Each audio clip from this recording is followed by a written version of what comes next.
ಹರಿ ಓಂ, ನಾನು Shweta. Welcome back to Shribala YouTube channel. ಹಿಂದಿನ ವಿಡಿಯೋದಲ್ಲೇ ನೋಡಿದ್ರಿ, ನನ್ನ ಮಾವನ ಮಗನ ಮದುವೆಯ ಕೆಲವೊಂದು ಶಾಸ್ತ್ರದ ವಿಡಿಯೋಗಳನ್ನ ಶೇರ್ ಮಾಡ್ಕೊಂಡಿದ್ದೆ. ಇವತ್ತು ಬೆಳಗ್ಗೆ ಮದುವೆ ಇರುವಂತಹದ್ದು ಮಂಚಿಕೇರಿಯಲ್ಲಿ. ನಾವು ಧಾರವಾಡದಿಂದ ಮಂಚಿಕೇರಿಗೆ ದಿಬ್ಬಾಣದಲ್ಲಿ ಹೊರಡಕ್ಕಾಗಿತ್ತು. ಹಾಗಾಗಿ ಬೆಳಗ್ಗೆ ಎದ್ದು ಸ್ನಾನ ಎಲ್ಲ ಮುಗಿಸಿ ಒಂದ್ ರೌಂಡ್ ಮನೆನೆಲ್ಲ ತೋರಿಸುವ ನಿಮ್ಗೆ ಅಂತ ಹೇಳಿ ತೋರಿಸ್ತಾ ಇದ್ದೆ. ಹಿಂದಿನ ವಿಡಿಯೋದಲ್ಲಿ ಮನೆಯನ್ನ ಅಷ್ಟು ಚೆನ್ನಾಗಿ ಶೂಟ್ ಮಾಡೋದಕ್ಕೆ ಸಾಧ್ಯ ಆಗಿತ್ಲೆ. ಬೆಳಗ್ಗೆ ದಿಬ್ಬಾಣ ಹೊರಡೋದಕ್ಕೆ ಮುಂಚೆ ಒಂದಷ್ಟು ತಯಾರಿಗಳಿರ್ತು, ಅದನ್ನೆಲ್ಲ ಮಾಡ್ಕೊತಾ ಇದ್ದಿದ್ದ. ಬೆಟ್ಟದ ನೆಲ್ಲಿಕಾಯಿಗೆ ಸಮುದ್ರದ ಉಪ್ಪು ಜೊತೆಯಾದಾಗ ಅದರ ರುಚಿ ಹೆಚ್ಚು ಹಾಗೆ, ಎಲ್ಲೋ ಬೆಳೆದಂತಹ ಗಂಡು ಎಲ್ಲೋ ಹುಟ್ಟಿದಂತಹ ಹೆಣ್ಣು ಜೊತೆಯಾದಾಗ ಅದರ ಸೊಬಗು ಇನ್ನಷ್ಟು ಚಂದ ಅಲ್ದ. ಋಣಾನುಬಂಧ ರೂಪೇಣ ಪಶುಪತ್ನಿ ಸುತಾಲಯ ಅಂತ ಹೇಳುತ್ತಾ, ಅದೇ ರೀತಿ ಮದುವೆಗಳು ಸ್ವರ್ಗದಲ್ಲೇ ನಿಶ್ಚಯ ಆಗ್ತು ಅನ್ನುವಂತಹ ಮಾತು ಕೂಡ ಇದ್ದು. ಕಂಕಣ ಬಲ ಬಂದಾಗ ಋಣಾನುಬಂಧ ಬೆಸೆದು ಮದುವೆ ಎನ್ನುವಂತಹ ಪವಿತ್ರವಾದ ಬಂಧನದಲ್ಲಿ ಎರಡು ಆತ್ಮಗಳನ್ನ ಬೆಸೆಯುವಂತಹ ಈ ಸುಂದರ ಸಮಾರಂಭ ಬಹಳ ಖುಷಿ ಕೊಡ್ತು. ಅದರಲ್ಲೂ ನಮ್ಮ ಹವ್ಯಕ ಪದ್ಧತಿಗಳಲ್ಲಂತೂ ಸಾಕಷ್ಟು ಶಾಸ್ತ್ರಗಳು, ಅದರ ಅರ್ಥಗಳನ್ನ ತಿಳ್ಕೊಂಡು ಮಾಡುವಂತಹ ರೀತಿ, ಹಂಗೆಯ ಅದನ್ನ ಸಂಭ್ರಮಿಸುವಂತಹ ರೀತಿ ಬಹಳ ಚಂದ. ಮದುವೆಯ ಪ್ರತಿ ಶಾಸ್ತ್ರವೂ ಕೂಡ ಚಂದವೇ. ಎದುರುಗೊಂಬುದ್ರಿಂದ ಹಿಡಿದು, ವಾಗ್ದಾನದಿಂದ ಹಿಡಿದು ಅಂತರ್ಪಟ, ಅದಾದ ಮೇಲೆ ಮಾಲಾಶಾಸ್ತ್ರ, ಅದಾದ ನಂತರ ಆದಮೇಲೆ ಕನ್ಯಾದಾನ, ಅದಾದ ನಂತರ ಪವಿತ್ರವಾದಂತಹ ತಾಳಿಯ ಬಂಧ, ಸಪ್ತಪದಿಯಲ್ಲಿ ನೀಡುವಂತಹ ವಚನಗಳು, ಇದೆಲ್ಲರದ ಜೊತೆಗೆ ಗುರು ಹಿರಿಯರ ಆಶೀರ್ವಾದ, ಬಂಧು ಮಿತ್ರರ ಹಾರೈಕೆ ಎಲ್ಲವೂ ಸೇರಿದಾಗ ಮದುವೆ ಇನ್ನಷ್ಟು ಸಂಭ್ರಮ, ಇನ್ನಷ್ಟು ಸೊಗಸು. ಹೆಣ್ಣಿನ ಮನೆಯ ದಿಬ್ಬಾಣ ಹೊರಡೋದಕ್ಕೂ ಗಂಡಿನ ಮನೆಯ ದಿಬ್ಬಾಣ ಹೊರಡೋದಕ್ಕೂ ಬಹಳ ವ್ಯತ್ಯಾಸ ಇತ್ತು ಅಲ್ದ. ಹೆಣ್ಣಿನ ಮನೆಯ ದಿಬ್ಬಾಣ ಹೊರಡಕ್ಕಾದ್ರೆ ಸುಮಾರಷ್ಟು ಶಾಸ್ತ್ರಗಳೆಲ್ಲ ಇತ್ತು. ಹೆಣ್ಣಿಗೆ ಊಟ ಮಾಡಿಸುವಂತಹದ್ದೆಲ್ಲ ಇತ್ತು, ಅದನ್ನೆಲ್ಲ ನೋಡ್ತಿದ್ದೆ ನಾನು. ಬಟ್ ಗಂಡಿನ ಮನೆಯಲ್ಲಿ ಏನೇನ್ ಮಾಡ್ತಾ ಅಂತ ನನಗೆ ಗೊತ್ತಿದ್ದಿತ್ತಿಲ್ಲ ಅಷ್ಟಾಗಿ. ಅದನ್ನೆಲ್ಲ ನೋಡೋದಕ್ ಅನ್ನೋಷ್ಟೊತ್ತಿಗೆ ನಾನು ರೆಡಿಯಾಗಿ ಬಪ್ಪೋಷ್ಟೊತ್ತಿಗೆ ದಿಬ್ಬಾಣ ಆಲ್ರೆಡಿ ಹೊರಟು ಬಿಟ್ಟತ್ತು. ಅದೊಂಚೂರು ನನಗೆ ಕ್ಲಿಪ್ಪಿಂಗ್ಸ್ ಎಲ್ಲ ಮಿಸ್ ಆಯ್ತು.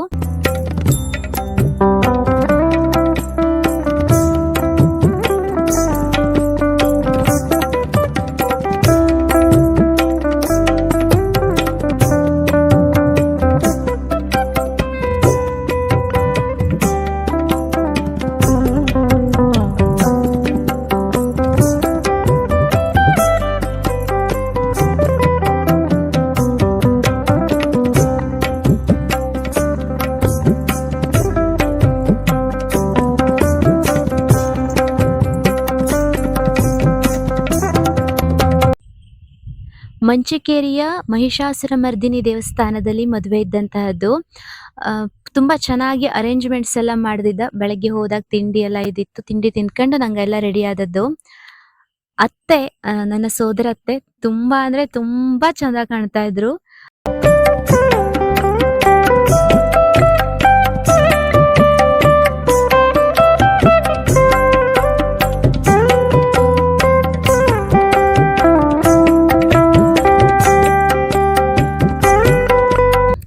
ನಮ್ಮ ಯಲ್ಲಾಪುರ ಭಾಗದಲ್ಲಿ ಹಾಡುಗಳನ್ನ ಹೇಳುವಂತಹದ್ದು ಸ್ವಲ್ಪ ಕಡಿಮೆ. ಅದೇ ಮಂಚಿಕೇರಿ, ಸಿರಸಿ ಈ ಕಡೆ ಎಲ್ಲ ಹೋದ್ರೆ ಮದುವೆಯಲ್ಲಿ ಪ್ರತಿ ಶಾಸ್ತ್ರಕ್ಕೂ ಹಾಡುಗಳನ್ನ ಹೇಳುತ್ತಾ, ಹಾಡಿನಲ್ಲೇ ಹೆಚ್ಚಾಗಿ ಮದುವೆಯ ಸಂಪ್ರದಾಯ ಹಾಗೆ ಅದರ ವಿಚಾರಗಳನ್ನೆಲ್ಲ ಅದರಲ್ಲೇ ತಿಳಿಸುವಂತಹ ಪ್ರಯತ್ನ ಇರುತ್ತೆ ಅವರದ್ದು. ಈ ಮದುವೆಯನ್ನು ಕೂಡ ಒಂದ್ ಹಾಡಿನ ಮುಖಾಂತರ ನಿಮ್ಗೋಕೆ ಪ್ರೆಸೆಂಟ್ ಮಾಡುವ ಅಂತ ಅನ್ಕೋತಾ ಇದ್ದೆ. ಹಾಡನ್ನ ಹಾಡಿದಂತಹದ್ದು ಜಾಹ್ನವಿ ಅಕ್ಕ ಅವರು. ಅವರ ಚಾನಲ್ನಿಂದ ನಾನು ಈ ಹಾಡನ್ನ ತಗೊಂಡೆ. ಜಾನಕ್ಕಂಗೂ ಒಂದು ಥ್ಯಾಂಕ್ ಯು ಅಂತ ಹೇಳ್ತಾ, ಈ ಒಂದು ಮದುವೆ ವಿಡಿಯೋವನ್ನ ನೋಡಿ ಮಧುಮಕ್ಕಕ್ಕೆ ಆಶೀರ್ವಾದ ಮಾಡಿ.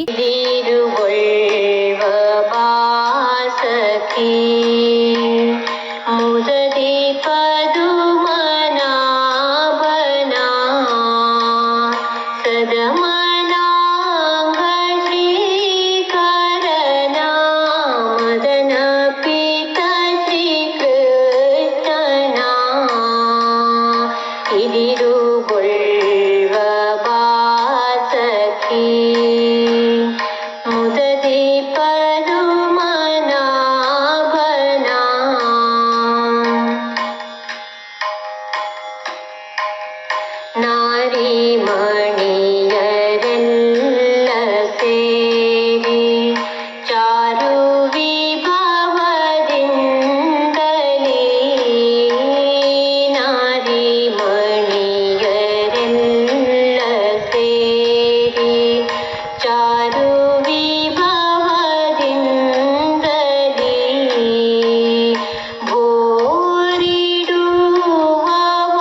ನಂದ ಗೋಕುಲದಿಂದಲೀ ಬಂದ ಜನರದೆಲ್ಲರ ನಂದ ಗೋಕುಲದಿಂದಲೀ ಬಂದ ಜನರದೆಲ್ಲರ ಚಂದದಿಂದ ಇದಿರುಗೊಂಡು ಮುಂದೆ ಸಭೆಗೆ ಕರೆಯುವ ಇದಿರುಗೊಳ್ಳುವ ಬಾಸಕಿ ಮುದದಿ ಪದುಮನಾಭನ ಇದಿರುಗೊಳ್ಳುವ ಬಾಸಕಿ ಮುದದಿ ಪದುಮನಾಭನ ಇದಿರುಗೊಳ್ಳುವ ಬಾಸಕಿ ಮುದದಿ ಪದುಮನಾಭನ ಮುದದಿ ಪದುಮನಾಭನ ಮದನ ಪ್ರೀತ ಶ್ರೀಕೃಷ್ಣನ. ಮದುವೆಗೆ ನಮ್ಮ ಶಾಸಕರಾದಂತಹ ಶ್ರೀಯುತ ಶಿವರಾಮ್ ಹೆಬ್ಬಾರ್ ಕೂಡ ಆಗಮಿಸಿ ಮದುಮಕ್ಕಳಿಗೆಲ್ಲ ಶುಭಾಶಯಗಳನ್ನ ಹೇಳ್ದ. ಅದು ತುಂಬಾ ಖುಷಿ ಅಂತ ಅನ್ಸಿತ್ತು ನಂಗೋಕೆ. ಅತ್ಲಗೆ ಮದುವೆ ಶಾಸ್ತ್ರ ಎಲ್ಲ ನಡೀತಾ ಇದ್ರೆ ಇತ್ಲಾಗ ನಂಗಳು ಫೋಟೋ ಶೂಟ್ ಎಲ್ಲ ಮಾಡ್ಕೊತಾ ಇದ್ದಿದ್ಯಾ. ಹಂಗಾಗಿ ಮದುವೆ ಶಾಸ್ತ್ರದ ವಿಡಿಯೋಸ್ಗಳು ನನ್ನ ಹತ್ರ ಜಾಸ್ತಿ ಇಲ್ಲೇ. ನಂಗಳ ಗ್ರೂಪ್ ಫೋಟೋಸು ಅದು ಇದು ಅಂತ ಒಂದಷ್ಟು ಶೇರ್ ಮಾಡಿದ್ದೆ. ಹಾಗೆ ಕೇಸರಿ ಬಾತ್ನ ಊಟ ಇತ್ತು. ಮತ್ತೆ ಅಲ್ಲಿ ನಂಗೆ ಅಲೆಮಾರಿ ಕನ್ನಡಿಗ ಪೇಜ್ನವ್ರು ಕೂಡ ಸಿಕ್ಕಿದ್ದ. ನೆಂಟರು ಇಷ್ಟರು ಬಂಧು ಬಳಗ ಇವ್ರ ಜೊತೆ ಎಲ್ಲ ಮಾತಾಡ್ತಾ ವಿಡಿಯೋಸ್ಗಳನ್ನ ಜಾಸ್ತಿ ತಗೊಂಬುದಕ್ಕೆ ಐದೇ ಇಲ್ಲ ನನಗೆ. ಇದ್ದಂತಹ ವಿಡಿಯೋಗಳನ್ನ ನಿಗಳ ಮುಂದೆ ಪ್ರೆಸೆಂಟ್ ಮಾಡ್ತಾ ಇದ್ದೆ. ಎಲ್ಲ ವಿಡಿಯೋಸ್ಗಳನ್ನ ನೋಡಿ ಮದುಮಕ್ಕಕ್ಕೆ ನಿಗಳ ಆಶೀರ್ವಾದ ಕೂಡ ಇರಲಿ, ಅವರ ಮುಂದಿನ ಜೀವನ ಸುಗಮವಾಗಿ ಇರಲಿ ಅನ್ನೋ ಹಾರೈಕೆ ನಿಗಳ ಕಡೆಯಿಂದನೂ ಬರಲಿ ಅಂತ ಕೇಳ್ಕೊತಾ ಈ ಒಂದು ವಿಡಿಯೋವನ್ನ ಇಲ್ಲಿಗೆ ಎಂಡ್ ಮಾಡ್ತಾ ಇದ್ದೆ. ಮುಂದಿನ ವಿಡಿಯೋದಲ್ಲಿ ರಿಸೆಪ್ಷನ್ ವಿಡಿಯೋವನ್ನ ನಿಗಳ ಜೊತೆಗೆ ಹಂಚ್ಕತ್ತೆ ಅಂತ ಹೇಳ್ತಾ ಮುಂದಿನ ವಿಡಿಯೋದಲ್ಲಿ ಮತ್ತೆ ಸಿಗ್ತೆ. ಡಿಲಿಯಾ.